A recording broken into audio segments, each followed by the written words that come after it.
ते जर खुलेआम म्हणतात आहे 4 बायका आणि 19 मुलं, तर आपण किमान 3-3, 4-4 मुलं आपले हिंदू लोकांनी केले पाहिजे. मग एका मौलीनं म्हटलं की मला 4 बायका आहे, 19 मुलं आहे, काय सांगा? मी खूप स्पष्ट म्हटलेलं आहे की एक मौलाना आहे की कोण आहे देवालाच माहीत आहे, पण ते खुलेआम असं म्हणतात आहे की मला 4 बायका आणि 19 मुलं आहे म्हणतात.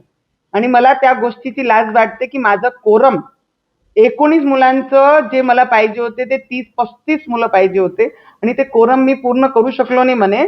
आणि त्या गोष्टीसाठी मला आजही नाराजगी वाटते. तर मी सगळे हिंदूंनाही सांगन की ते जर खुलेआम म्हणतात आहे 4 बायका आणि 19 मुलं, तर आपण किमान 3-3, 4-4 मुलं आपले हिंदू लोकांनी केले पाहिजे.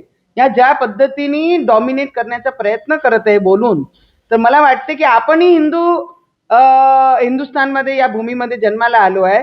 त्यांचा विचार आहे या हिंदुस्थानाला पाकिस्तान बनवण्याचं.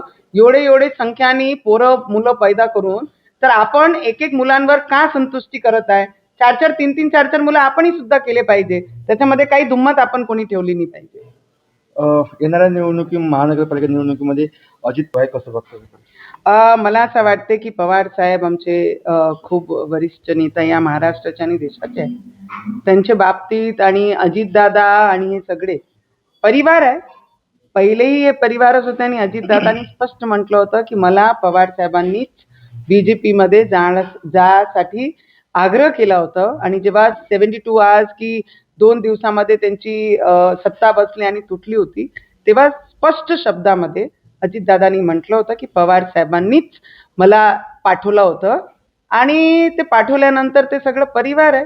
कधी ना कधी तर परिवार एक होतेच आणि ते झाले तर चांगलंच आहे.